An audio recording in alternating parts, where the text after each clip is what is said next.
Hello नमस्कार जय जगन्नाथ आशा कर समस्ते भले थी आम बहुत बढ़िया अच्छु तो आज पखाड़ दिवस समस्त को हैप्पी पखाड़ दिवस तो आज आम रोसई कौन हो चलते देखा तो ये देखु सब छुंक पकई देती माने दही आ लेंबू पत्र ये रहा भूसंग पत्र ताको गोटे छुंक दे देती आ रहा टमाटो आ बड़ी चूरा ये रहा बैगण तावा भजा ये रहा आलू चकुटा ये रहा घांट तरकारी पियाज आ मर्च चलते आपको दली नवा टमाटो आ बड़ी को आपको दली दबा केमिति लगे जे खाइले को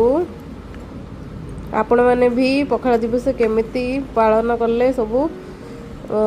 निहाती भावे आपण मैंने कमेंट द्वारा जनइबे आम सहित शेयर करंतु एबे आकु खाई नबा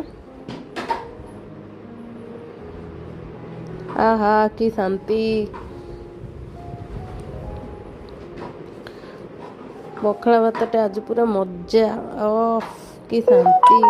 तो सांग मैंने आज ब्लॉग ये रखुची नेक्स्ट ब्लॉग रे मिसिबा रहुची जय जगन्नाथ।